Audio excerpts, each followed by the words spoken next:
बिहार में एसआईआर के मुद्दे को लेकर चुनाव आयोग पर सुप्रीम कोर्ट ने आखिरकार वो टिप्पणी कर दी है जिसका विपक्ष शिद्दत से इंतजार कर रहा था। सुप्रीम कोर्ट ने अपने अंतरिम आदेश में कहा कि चुनाव आयोग को ड्राफ्ट वोटर लिस्ट से हटाए गए 65 लाख वोटर्स की पहचान 19 अगस्त तक सार्वजनिक करनी होगी।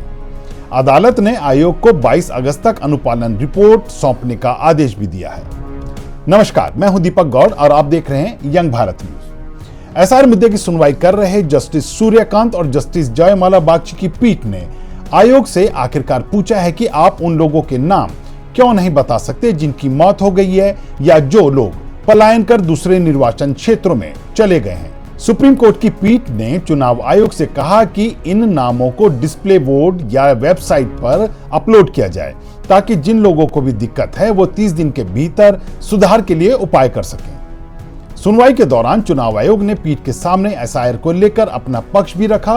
इलेक्शन कमीशन ने कहा कि राजनीतिक विद्वेष के माहौल में काम करते हुए शायद ही कोई ऐसा फैसला हो जिस पर विवाद ना हुआ हो। आयोग ने अदालत से कहा कि वह राजनीतिक दलों के बीच संघर्ष में फंसे हुए हैं, क्योंकि यदि कोई पार्टी जीती है तो उसके लिए ईवीएम अच्छी है, मगर वे हारते हैं तो ईवीएम खराब हो जाती है। इस सबसे इतर सुप्रीम कोर्ट की चुनाव आयोग को लेकर की गई टिप्पणी ने बिहार विधानसभा चुनाव से पहले महागठबंधन में जान फूंक दी है। नेता प्रतिपक्ष तेजस्वी यादव बोले, हमारा यही कहना था कि चुनाव आयोग धांधली कर रहा है। सुप्रीम कोर्ट ने इसके लिए चुनाव आयोग को अच्छा सबक सिखाया। बहरहाल सुप्रीम कोर्ट के इस फैसले ने राहुल गांधी के नेतृत्व में बिहार में कल यानी 17 अगस्त से शुरू होने जा रही वोटर अधिकार यात्रा को भी बल दे दिया है। कोर्ट के इस बयान के बाद महागठबंधन के अन्य दल भी उत्साहित हैं। राहुल गांधी के नेतृत्व में होने वाली इस यात्रा में तेजस्वी यादव, दीपांकर भट्टाचार्य, मुकेश सहनी समेत महागठबंधन के साथी शामिल रहेंगे। राहुल गांधी ने इसे एक जन आंदोलन का रूप देने की अपील की है, जिसमें युवा, मजदूर, किसान, हर नागरिक शामिल हो। इस यात्रा में कुल मिलाकर 23 जिलों और लगभग 50 विधानसभा क्षेत्रों से यात्रा निकाली जाएगी। यह यात्रा 30 अगस्त को आरा में समाप्त होगी, जिसके बाद 1 सितंबर को पटना के गांधी मैदान में एक रैली आयोजित की जाएगी। लेकिन इस रैली को लेकर अब कई सवाल भी उठ रहे हैं। सवाल उठ रहे हैं कि क्या पूर्व में राहुल गांधी के बिहार में पार्टी के उद्धार के लिए किए गए प्रयास फलीभूत हुए? सवाल उठ रहे हैं कि क्या बिहार में तेजस्वी यादव राहुल गांधी के नेतृत्व में विकास की हवा बनाने वाली इस यात्रा को लेकर सहज होंगे? अगर राहुल की यात्रा को अच्छा समर्थन मिलता है तो क्या राजद को यह बात पचेगी? इसके साथ ही जिन 50 विधानसभा क्षेत्रों से होकर यह यात्रा निकलेगी, उसकी भौगोलिक, राजनीतिक, सामाजिक और आर्थिक और जातिगत दृष्टि से समीकरण क्या है? इन मुद्दों पर चर्चा करने के लिए हमारे साथ पटना से जुड़ रहे हैं हमारे कंसल्टिंग एडिटर प्रमोद मुकेश जी और न्यूज रूम से हमारे साथ जुड़ रहे हैं डॉक्टर सुरजीत सिंह। आप दोनों का स्वागत है। प्रमोद जी, पहला सवाल आपसे, कल से कांग्रेस के नेतृत्व में, राहुल गांधी के नेतृत्व में बिहार में जन अधिकार यात्रा निकाली जा रही है। पूरा महागठबंधन उसमें शामिल होने जा रहा है और इस यात्रा को बल तब और अच्छे तरीके से मिल रहा है जब सुप्रीम कोर्ट ने मतदाता सूची के पुनरीक्षण के मामले को लेकर एक अहम फैसला दे दिया। सुप्रीम कोर्ट ने कहा है कि 65 लाख मतदाता जिनका वोटर लिस्ट से नाम काटा गया है, उनकी एक सूची बनाई जाए और उसे पूरा अपलोड किया जाए, लोगों को दिखाया जाए। इस फैसले के बाद विपक्षी दल किस तरह से उत्साहित हैं? नमस्कार दीपक जी। ये राहुल गांधी की वोट अधिकार यात्रा, या पहले इनका कुछ और नाम था, उसको लेके ये पहले से योजना थी, लेकिन शिबू सोरेन के निधन के बाद इसको बढ़ाया गया और ये 17 तारीख से 17 अगस्त से ये यात्रा शुरू होगी। इसको और बल इसलिए मिला है कि वोट पुनरीक्षण को लेके जिस ढंग से महागठबंधन पूरे बिहार में और कांग्रेस राहुल गांधी के अगुवाई में पूरे देश में इसको लेके आंदोलित है। संसद में भी हंगामा, बिहार में जो एक सप्ताह का जो अल्प सत्र चला था वो एक दिन भी नहीं ठीक से चला और ये इसी मुद्दे पे चर्चा हुई। तो ये जो सुप्रीम कोर्ट ने जो आदेश दिया है कि उसने प्रक्रिया को रोका नहीं और एसआईआर को लेके उसका अपना ऑब्जर्वेशन है, लेकिन जो जिन चीजों को लेके विपक्ष आंदोलन कर रहा था कि आधार को एक आधार माना जाए उस मतदाता पहचान पत्र को लेके, तो उसको उसने माना। इस पक्ष को लेके तेजस्वी यादव, राहुल गांधी या जो भी महागठबंधन के सभी साथी इस बात से उत्साहित हैं कि हमारी जो मांग थी उसको लेके आयोग को फटकार लगी, उसको आदेश मिला और उसको सुप्रीम कोर्ट के आदेश को मानना ही पड़ेगा। लेकिन इसको समझने के लिए कि ये राहुल की यात्रा, राहुल मैं पहले भी हम लोग कार्यक्रम में और दर्शकों को बता चुके हैं कि इस बार बिहार में कांग्रेस ज्यादा एग्रेसिव तरीके से राहुल गांधी की अगुवाई में वह काम कर रही है। महागठबंधन में ठीक है वो छोटा पार्टनर है राजद की अपेक्षा, लेकिन उसका एग्रेसिव अप्रोच है। उसने पार्टी के अध्यक्ष को बदला, पार्टी के प्रभारी को बदला और एकदम सुनियोजित तरीके से ये जो शाहाबाद का इलाका है जहां सासाराम में कल से यात्रा, वोट अधिकार यात्रा शुरू होगी, वो महागठबंधन का स्ट्रॉन्ग क्षेत्र है। आप पे 4 जिले आते हैं शाहाबाद में, जिस 4 जिले में 22 विधानसभा के क्षेत्र हैं।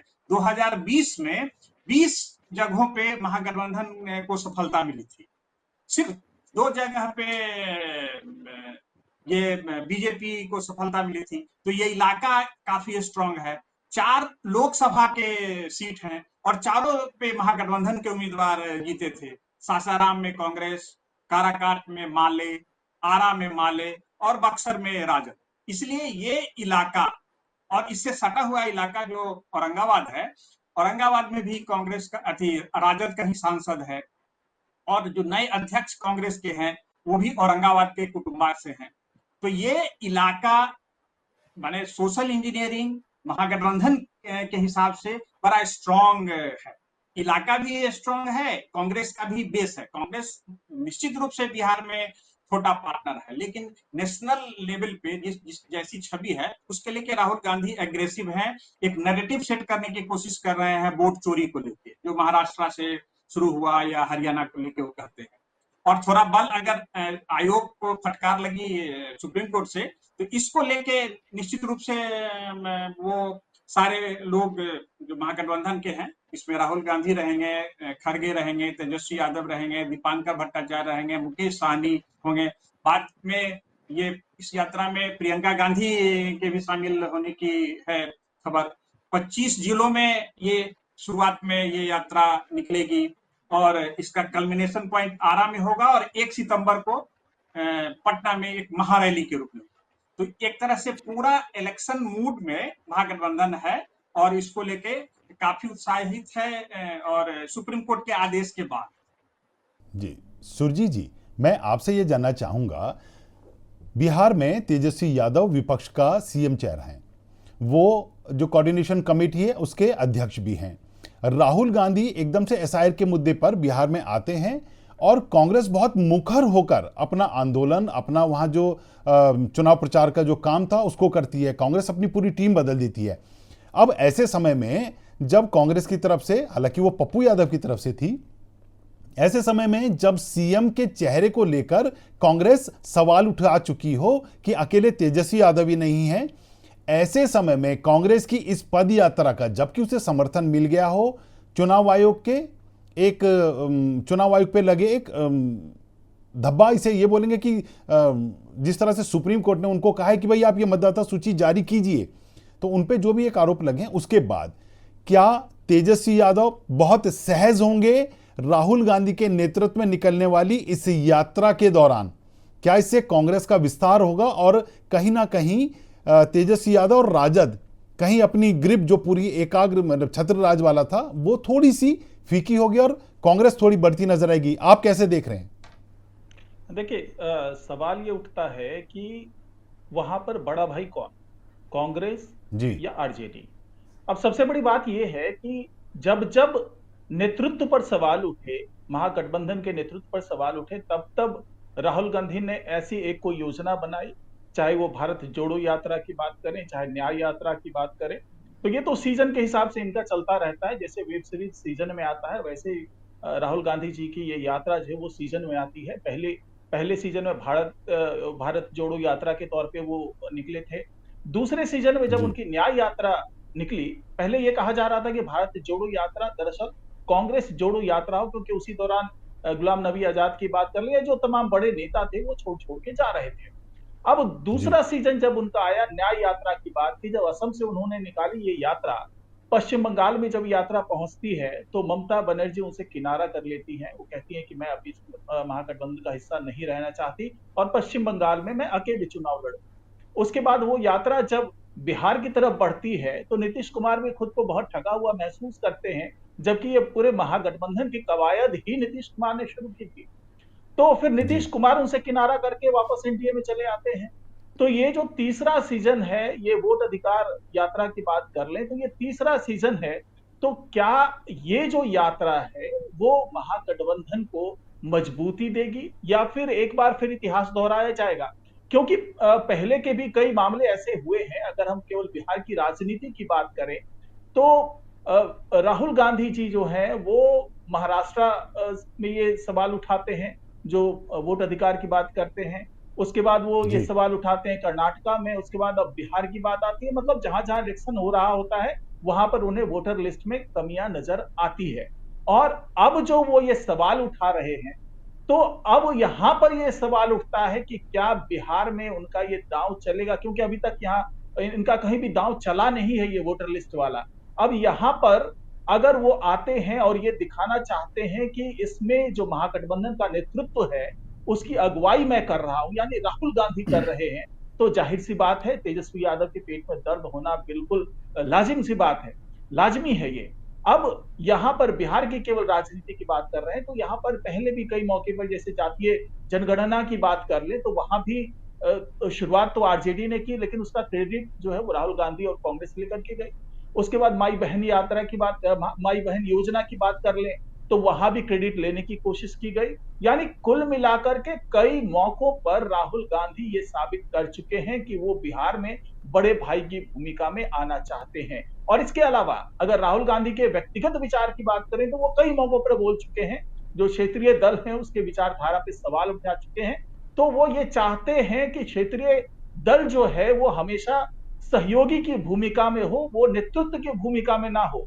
इसीलिए राहुल गांधी हमेशा से यही चाहते रहे कि कांग्रेस बड़े भाई की भूमिका में हो, राहुल गांधी नेतृत्व करने की भूमिका में हो। तो यही वजह है कि अगर बिहार में ये यात्रा पहुंचती है तो ये यात्रा कितनी सफल होगी इस पर अभी से सवाल खड़े होने लगे, क्योंकि ये 6 दलों की यात्रा होने वाली है।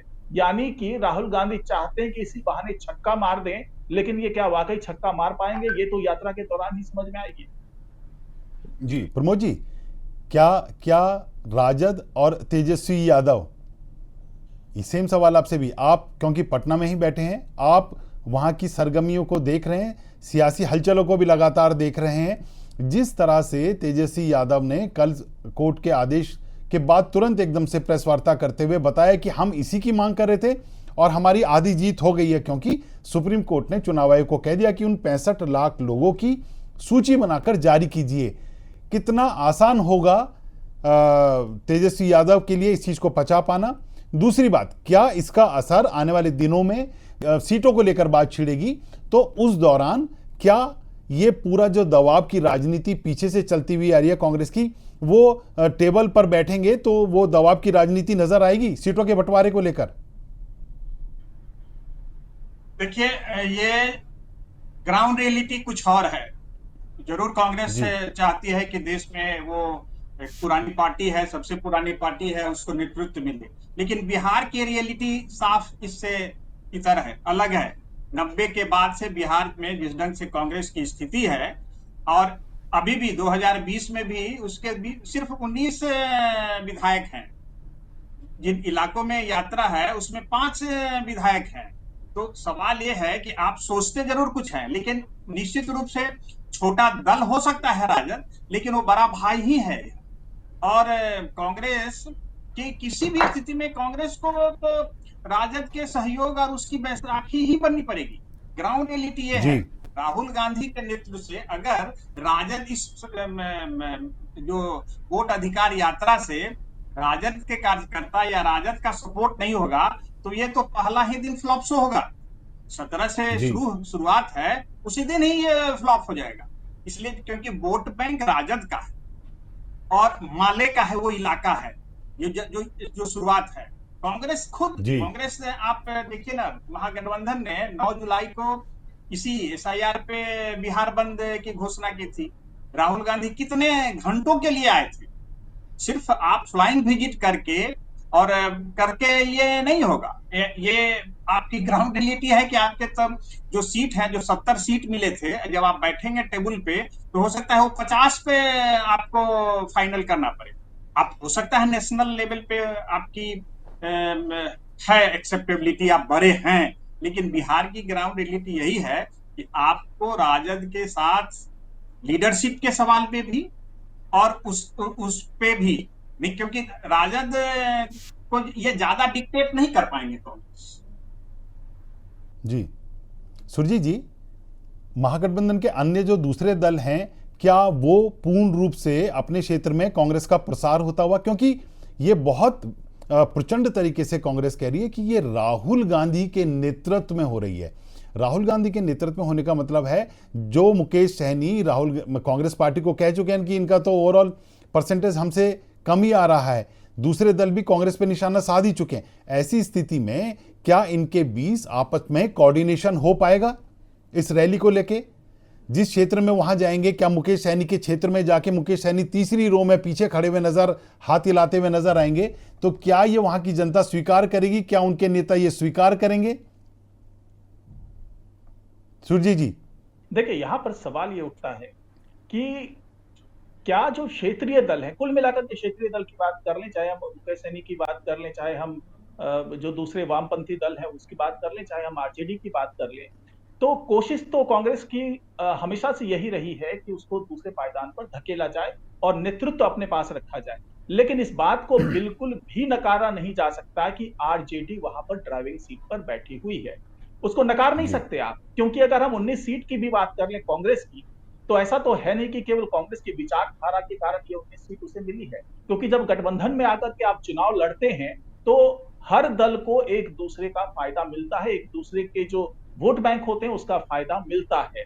और पिछले दिनों कई बार ये तेजस्वी यादव कह भी चुके हैं कि अगर जरूरत पड़ी तो हम अकेले दम पर चुनाव लड़ेंगे, हम ये इंडिया ब्लॉक को नहीं मानते, हम कांग्रेस को नहीं मानते, ये इस तरह की बातें कह चुके हैं। हालांकि इसे प्रेशर पॉलिटिक्स भी माना जा रहा था। अब यहां पर सवाल उठता है कि जिस तरीके से जो क्षेत्रीय दल हैं वो हावी हो रहे हैं और वो चाहते हैं, क्योंकि इससे पहले जो भारत जोड़ो यात्रा की बात कर लें, चाहे न्याय यात्रा की बात कर लें, उस वक्त भी विपक्ष बहुत ज्यादा नाराज था राहुल गांधी से। दोबारा हालांकि उस वक्त चूंकि इंडिया ब्लॉक नया नया बना था तो खुल करके ये लोग सामने नहीं आए थे, लेकिन उस वक्त भी नाराज था विपक्ष की ये राहुल गांधी खुद को प्रमोट करने की कोशिश में लगे हुए, इसलिए वो अपने स्तर पर, क्योंकि उन्होंने उस वक्त भी इंडिया ब्लॉक के बाकी नेताओं से कोई राय नहीं ली थी, इसलिए ये सही बात है कि यहाँ पर भी जो क्षेत्रीय दल है वो खुद को असुरक्षित महसूस कर रहे हैं, क्योंकि उनका अपना वोट बैंक है, उनका अपना इलाका है। अगर वहां पर घुसपैठ करने की कोशिश कांग्रेस करती है तो जाहिर सी बात उन्हें नाक बार गुजरेगा। और सबसे बड़ी बात यह है कि जिस एसआईआर का विरोध कर रहे हैं राहुल गांधी, विरोध कर रहे हैं, ये जो स्पेशल इंटेंसिव रिवीजन की बात हो रही है, तो इसकी जरूरत तो कांग्रेस के अंदर भी है, और इवन जो इंडिया ब्लॉक है उसके अंदर भी एसआईआर की जरूरत है। और दूसरी बात यह है कि अगर हम पहले इतिहास में झांके तो 1972 में लाल बिहारी थे आजमगढ़ के, जो खुद को मृतक, उनको उनके जो रिलेटिव है उन्होंने घोषित कर दिया था, और खुद को वो जिंदा साबित करने की बड़ी लंबी लड़ाई लड़ी। यही वजह कि आज की तारीख में उत्तर प्रदेश में वहां मृतक संघ बना हुआ है। और सबसे बड़ी बात है कि 1989 में यही लाल बिहारी, इन्होंने राहुल गांधी के पिता राजीव गांधी के खिलाफ चुनाव लड़ा था, और उस वक्त से वो लड़ाई लड़ रहे हैं, और उन्होंने ये मुद्दा उस वक्त उठाया था 1972 से, ये मुद्दा प्रभावी है। यानी कि ये वो दौर था जब कांग्रेस का शासन हुआ करता था, कांग्रेस की सारी बातें चलती थी। इंदिरा गांधी तो उस वक्त बहुत प्रभावी थी, बाद में राजीव गांधी रहे, लेकिन ये समस्याएं हमेशा से चलती आ रही है, आज की कोई नई समस्या नहीं है। इसलिए ये माना जा सकता है कि ये जो वोट अधिकार रैली कर रहे हैं, जो वोट अधिकार यात्रा कर रहे हैं, ये पहली बात तो ये उन इलाकों में ज्यादा जा रहा है जहां पर ऑलरेडी ये बहुत मजबूत है, यानी कि जो महागठबंधन है वो मजबूत है, इंडिया ब्लॉक मजबूत है। तो वहां पे वापस जाकर के क्या साबित करना चाहते हैं, क्योंकि पहले भी सवाल उठते रहे हैं कि राहुल गांधी जहां जहां जाते हैं वहां पर उन्हें कोई खास इंडिया ब्लॉक को सफलता नहीं मिलती है। तो शायद अपनी इस साख को भी बचाना चाह रहे हैं राहुल गांधी कि वो जिन क्षेत्रों में जाए वहां पहले से मजबूत स्थिति में इंडिया ब्लॉक है और वहां पर उन्हें सीट मिल जाए। लेकिन ये जरूर है कि उन इलाकों में पहले से क्षेत्रीय दल भी बहुत प्रभावी है, और वो नहीं चाहेंगे कि उनके इलाके में कांग्रेस की किसी तरीके से दखल अंदाजी हो। तो इसलिए इसमें असहज होना तो बिल्कुल जायज है, चाहे वो मुकेश सहनी हो, चाहे वो तेजस्वी यादव हो, चाहे जो दूसरे बड़े नेता हैं वो हो, वो असहज तो होंगे, जाहिर सी बात। प्रमोद जी, क्या कयास लगाए जा रहे हैं कि कांग्रेस की इस वोट अधिकार यात्रा को लेकर कितनी सफल होगी? नहीं देखिए, ये जैसे कल ऐसे शुरू है, और जिस ढंग से क्योंकि दोनों, मैंने कहा कि सासाराम एक स्ट्रॉन्ग इलाका है तीनों के लिए, लेफ्ट के लिए भी है और राजद के लिए भी है और कांग्रेस के लिए भी। कांग्रेस तो सासाराम से सांस सकती है और जी बगल में जाएगी। और कांग्रेस इस पूरे पूरे वोट अधिकार यात्रा में खुद के इनिशिएटिव से 25 जिलों में डिस्ट्रिक्ट कोऑर्डिनेटर भी अनाउंस, जो जो ये यात्रा का जो कोऑर्डिनेटर को भी अनाउंस कर दिया। यानी वो पूरे शो को तो हाईजेक करना ही चाहती है कि मेरे लीडरशिप में हो। और वो वही इलाका जो है, जैसे मैंने कहा कि सासाराम के बाद औरंगाबाद जाएगा, औरंगाबाद के आगे गया है, गया के आगे नवादा है, फिर सीमांचल, कोसी और मिथिलांचल। इस इलाके में इस ढंग से इनकी यात्रा होगी। लेकिन अभी निश्चित रूप से अभी जो इलाका अगर उनका स्ट्रॉन्ग होल्ड है, लोकसभा में भी सफलता मिली थी, तो माना जाए, जान के उन्होंने रखा है उस इलाके को। लेकिन अगर आपसी एकता नहीं रहेगी, जैसे कि मुकेश सहनी वर्सेस कांग्रेस, ये दोनों तो एक दूसरे से प्रत्यक्ष और परोक्ष रूप में, क्योंकि मुकेश सहनी पिछली बार एनडीए में थे, इस बार अब महागठबंधन में आए हैं, उनको भी चाहिए 50-60 सीट और डिप्टी सीएम।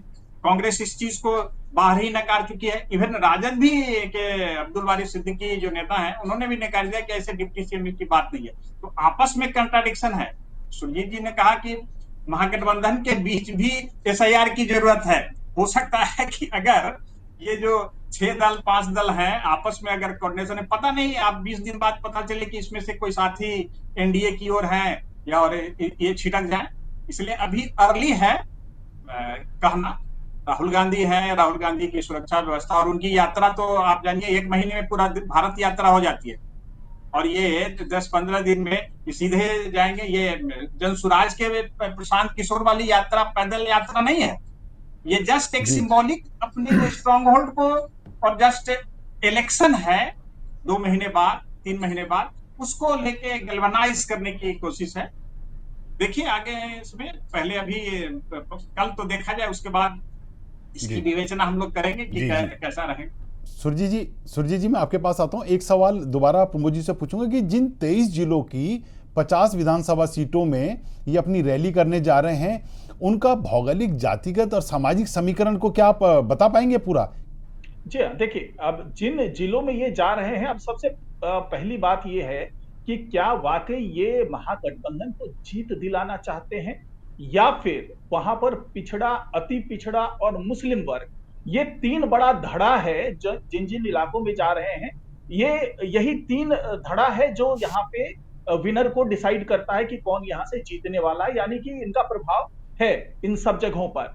तो यहाँ पर ये रैली ना केवल वोट अधिकार यात्रा है, बल्कि ये साबित करने की भी रैली है कि कौन पिछड़ा, अति पिछड़ा और मुस्लिम वर्ग में ज्यादा लोकप्रिय नेता है, क्योंकि यही दशा और दिशा तय करेंगे बिहार की राजनीति का। तो ये जो 50 विधानसभा क्षेत्रों की बात हो रही है, तो वहां पर जिस तरीके से जातीय समीकरण है, या कह ले जातीय ध्रुवीकरण है, वो अपने आप में बहुत अहम है।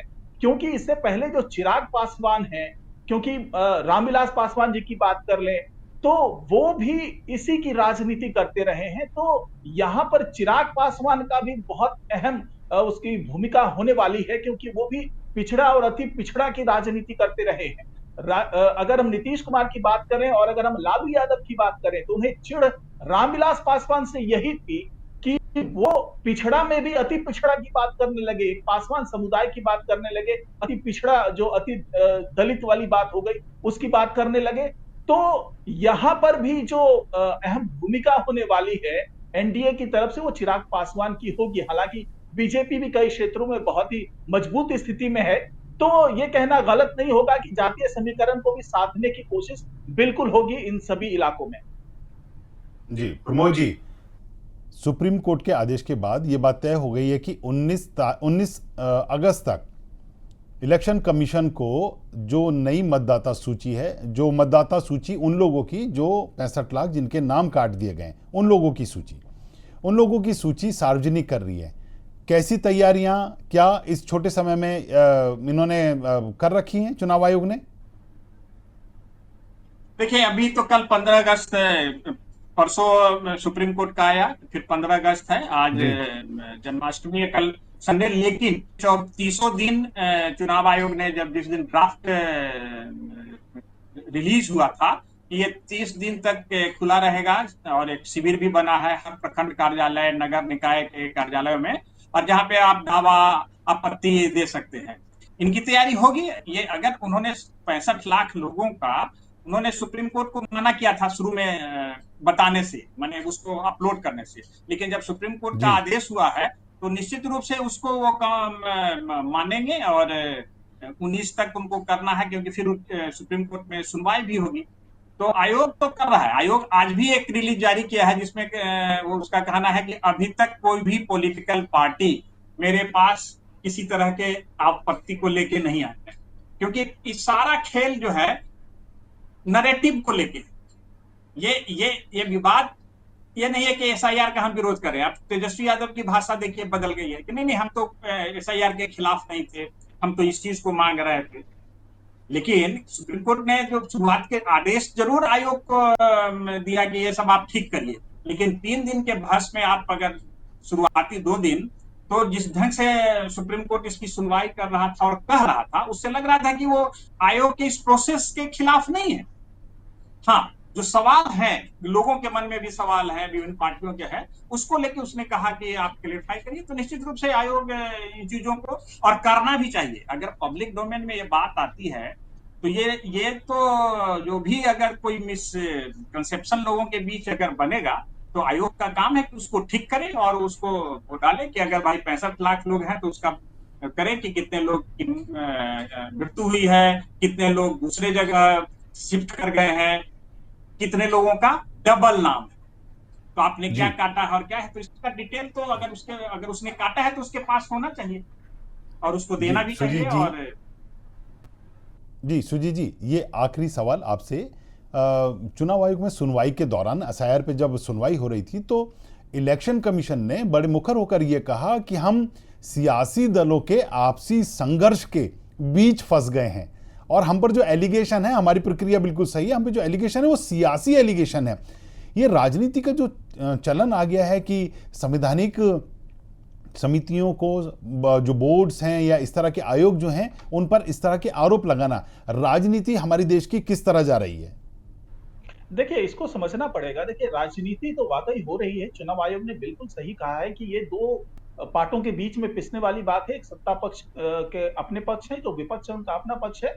और अगर हम केवल एसआईआर की बात करें तो ये तो साफ साफ तौर पर दिख भी रहा है। चाहे तेजस्वी यादव की बात कर ले, चाहे पप्पू यादव की बात कर रहे हैं, वो इस बात पर जोर नहीं दे रहे हैं कि भाई मतदाताओं का नाम काटा गया है, गलत तरीके से काटा गया है, बल्कि वो इस बात पर जोर दे रहे हैं कि हमारी जो मतदाता सूची है उसमें से उन लोगों के नाम हटाए गए हैं जो हमारे समर्थक थे, यानी कि दलितों के नाम हटाए गए, जो पिछड़े लोग हैं उनके नाम हटाए गए, जो मुस्लिम वर्ग के लोग हैं उनके नाम हटाए गए। बार बार जब भी एसआईआर की बात होती है, जब जब ये कहा जाता है कि मतदाता सूची में छेड़छाड़ जानबूझ करके की गई है, 65 लाख मतदाता हटा दिए गए, तो ये नहीं कहा जाता है कि केवल 65 लाख मतदाता है, बल्कि ये कहा जाता है कि जो पिछड़े थे, जो अति पिछड़े थे, जो मुस्लिम थे, जो वंचित थे, उनको हटाया गया है। यानी कि एक तरीके से ये वोट बैंक पर कब्जा करने की कोशिश है, एक तरीके से उन लोगों को आगे लाने की कोशिश है, उनके अधिकारों की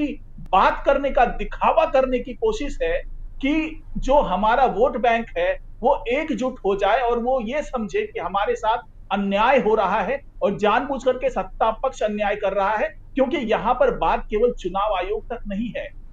अगर राहुल गांधी सवाल उठा रहे हैं, महागठबंधन का कोई भी नेता सवाल उठा रहा है, तो ये नहीं कह रहा है कि चुनाव आयोग ने गलती की, वो ये कह रहा है कि ये सब कुछ बीजेपी के इशारे पे हो रहा है, एनडीए के इशारे पर हो रहा है। यानी कुल मिलाकर के जो विपक्ष के सारे बाण चल रहे हैं वो चुनाव आयोग के बजाय मोदी सरकार पर चल रहे हैं, वो एनडीए सरकार पर चल रहे हैं। तो चुनाव आयोग भी ये बात समझ रहा है कि हाँ ये सब कुछ हो रहा है और ये राजनीतिक चीजें हैं। ऐसा नहीं है कि कोई बहुत ये लोग जागरूक हो गए हैं और चाहते हैं कि हर मतदाता को मतदान का अधिकार मिले या वोट अधिकार की जो यात्रा कर रहे हैं वो भी पूरी तरीके से राजनीतिक है। तो चुनाव आयोग का कहना कहीं से भी गलत नहीं है।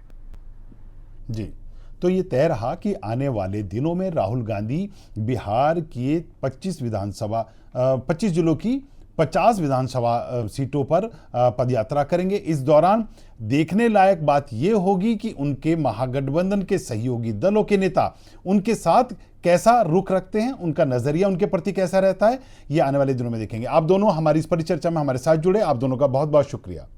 ये वीडियो आपको कैसा लगा हमें कमेंट बॉक्स में लिखकर जरूर बताएं और इस तरह के वीडियो देखने के लिए जुड़े रहिए हमारे साथ। हम हैं यंग भारत न्यूज, सच के साथ।